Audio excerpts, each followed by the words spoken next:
Playing Holi is so much fun, but removing the Holi colors post-Holi celebrations can prove to be quite exhausting. Holi colors can damage your skin badly.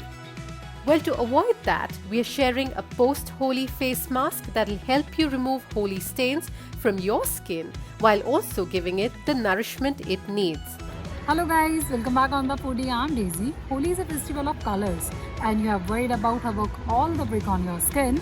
So do not worry. Today I'm going to share with you pre and post Holi skincare mask and tips for all skin problems. And always remember one thing, जब भी आप होली खेलने के लिए बाहर जाए तो ice cube और ऑयल अप्लाई करना ना भूलें.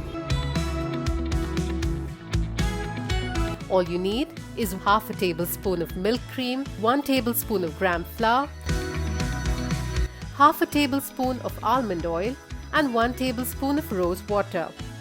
Mix all the ingredients well. Apply on your skin post playing Holi.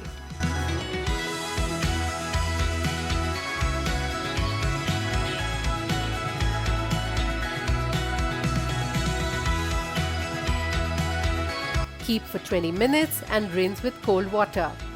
Repeat this process at least for the first 2 days after playing Holi to completely get rid of the colors. Happy Holi!